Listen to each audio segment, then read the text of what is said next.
আসসালামু আলাইকুম। বাংলাদেশ বেতার রাজশাহী স্থানীয় সংবাদ পড়ছি জান্নাতুর রাব্বি বিনতে হানান। রাজশাহীতে চলতি মাসের ১৫ দিনে ৪০ জন করোনা ভাইরাসে আক্রান্ত রোগী শনাক্ত হয়েছে। কর্তৃপক্ষ জানিয়েছে, এখন প্রতিদিন রাজশাহী মেডিকেল কলেজের আরটি-পিসিআর ল্যাবে নমুনা পরীক্ষা করা হচ্ছে। তবে শুরুর দিকের চেয়ে এখন আক্রান্তের হার কম। গত ১৫ দিনে নমুনা পরীক্ষায় আক্রান্তের হার ২৬%। রাজশাহী জেলা সিভিল সার্জন অফিসের তথ্য মতে গত ৩১ মে রাজশাহী থেকে পুনরায় বাড়তে শুরু করেছে সংক্রমণ। গত ১৫ দিনে সর্বনিম্ন ৪টি ও সর্বোচ্চ ২৫টি নমুনা পরীক্ষা করা হয়েছে। এ পর্যন্ত মোট ১৬৪টি নমুনা পরীক্ষায় ৪০ জনের দেহে করোনা শনাক্ত হয়েছে।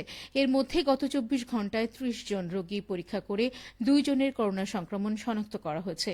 বর্তমানে করোনা শনাক্তের হার রয়েছে ২৬%। এদিকে করোনায় আক্রান্তের সংখ্যা বৃদ্ধি পাওয়ায় রাজশাহী মেডিকেল কলেজ হাসপাতালে প্রস্তুতি নেওয়া হয়েছে। প্রস্তুত আছে ২৫ শয্যার আইসোলেশন ওয়ার্ড। গঠন করা হয়েছে চিকিৎসক নার্সদের টিম। তবে এই বছর করোনা ভাইরাসে আক্রান্ত কোনো রোগী হাসপাতালে ভর্তি হয়নি। এদিকে দেশজুড়ে করোনা ভাইরাস ও ডেঙ্গুর প্রকোপ বৃদ্ধির প্রেক্ষাপটে আসন্ন উচ্চ মাধ্যমিক সার্টিফিকেট এইচএসসি ও সমমান পরীক্ষায় বাড়তি সতর্কতা অবলম্বনের নির্দেশনা দিয়েছে মাধ্যমিক ও উচ্চ মাধ্যমিক শিক্ষা বোর্ড। আজ ঢাকা শিক্ষা বোর্ডের চেয়ারম্যান এবং বাংলাদেশ আন্তঃশিক্ষা বোর্ড সমন্বয় কমিটির সভাপতি প্রফেসর ড খন্দকার এহসানুল কবিরের স্বাক্ষর করা এক জরুরি স্মারকে এমন নির্দেশনা দেওয়া হয়। এতে বলা হয়েছে, পরীক্ষা কেন্দ্রে প্রবেশের সময় পরীক্ষার্থী সহ সংশ্লিষ্ট সবাইকে মাস্ক পরা বাধ্যতামূলক। একই সঙ্গে কেন্দ্রের প্রবেশপথে হ্যান্ড স্যানিটাইজারের ব্যবস্থা রাখতে হবে। ডেঙ্গুর বিস্তার রোধে কেন্দ্রের ভেতরে ও আশপাশের পরিবেশ পরিষ্কার পরিচ্ছন্ন রাখতে হবে এবং পরীক্ষা শুরুর আগে মশা নিধনের ঔষধ স্প্রে করতে হবে। নির্দেশনায় পরীক্ষা সুষ্ঠুভাবে সম্পন্ন করতে শিক্ষক, পরীক্ষার্থী সহ সংশ্লিষ্ট সবাইকে স্বাস্থ্যবিধি মেনে চলার আহ্বান জানানো হয়েছে। উল্লেখ্য, বোর্ডের প্রকাশিত রুটিন অনুযায়ী চলতি বছরের এইচএসসি ও সমমান পরীক্ষা ২৬শে জুন শুরু হয়ে চলবে ১০ অগস্ট পর্যন্ত, আর ব্যবহারিক পরীক্ষা অনুষ্ঠিত হবে ১১ থেকে ২১ অগস্ট পর্যন্ত।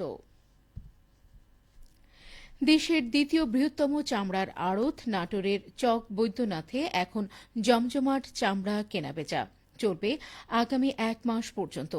লেনদেন হবে অন্তত ৮০ কোটি টাকা।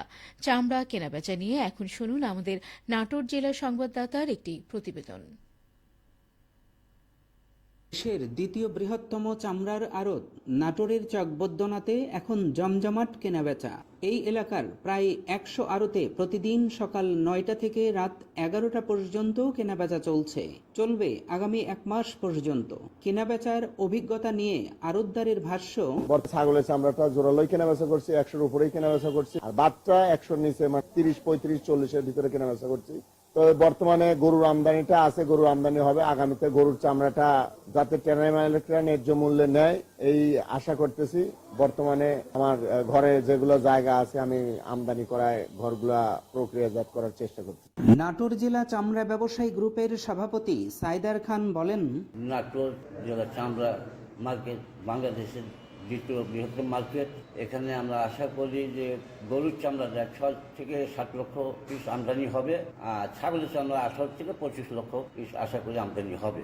আর এটা সম্পূর্ণ ঢাকামুখী কোম্পানিরা আসলে সম্পূর্ণ রূপে বেচাকেনা পুরোদমে বেচাকেনা শুরু হয়ে যাবে। এখন বর্তমানে আমরা ছাগলের চামড়া ২.৫ লক্ষ পিস পর্যন্ত বেচাকেনা হয়েছে এবং গরুর চামড়া ৭০,০০০ মতন বেচাকেনা হয়ে গেছে এবং প্রত্যেকদিন এখন শুরু হয়ে গেছে। এখন প্রত্যেকদিনই বেচাকেনা হবে অন্তত একটা মাস। এইভাবে ৩০ থেকে ৩৫টা জেলা থেকে মাল আসবে, প্রত্যেকদিন আসবে, প্রত্যেকদিনই বেচাকেনা হবে। আশা করি যে ৭০ থেকে ৮০ কোটি টাকা এখানে বেচাকেনা হবে। ঈদ মৌসুমের চামড়া কেনাবেচার মাধ্যমে ক্রেতা, বিক্রেতা এবং আড়তদার সকল পক্ষই লাভবান হবেন। দেশের অর্থনীতির চাকা আরও সচল হবে। ফরাজি আহমদ, রফিক বাবন, নাটোর জেলার সংবাদদাতা, বাংলাদেশ বেতার, রাজশাহী। শুনছিলেন প্রতিবেদনটি। ঈদুল আজহার ছুটি শেষে উত্তরাঞ্চল থেকে রাজধানীতে ফিরেছে কর্মজীবীরা।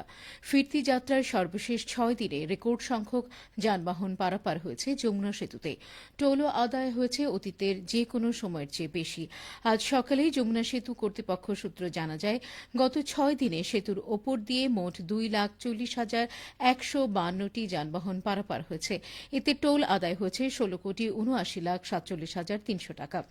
ঈদুল আজহার সরকারি ছুটির শেষ দিন গত শনিবার রাত 12টা থেকে রোববার রাত 12টা পর্যন্ত 24 ঘণ্টায় 41,989টি যানবাহন পারাপার হয়েছে। এর মধ্যে উত্তরবঙ্গগামী 19,189টি যানবাহন পারাপার হয়েছে। এতে টোল আদায় হয়েছে 1,07,51,700 টাকা। অপরদিকে ঢাকাগামী 22,800টি যানবাহন পারাপার হয়েছে। এর বিপরীতে টোল আদায় হয়েছে 1,67,68,500 টাকা। যমুনা সেতু সাইট অফিসার নির্বাহী প্রকৌশলী আহসানুল কবির পাভেল এ বিষয়টি নিশ্চিত করে বলেন, ঈদের ছুটি শেষে ফিরতি যাত্রা স্বাচ্ছন্দ্যময় করতে সেতুর উভয় প্রান্তে 9টি করে মোট 18টি বুথ চালু করা হয়েছিল। ছিল মোটরসাইকেলের জন্য আলাদা 2টি বুথ, ফলে সহজেই টোল দিয়ে সেতু অতিক্রম করেছে যানবাহন। সবশেষে আবহাওয়া। আজ দুপুর 2টায় রাজশাহীতে তাপমাত্রা ছিল 29.3 ডিগ্রি সেলসিয়াস। এ সময় বাতাসে আপেক্ষিক আর্দ্রতার পরিমাণ ছিল 83%।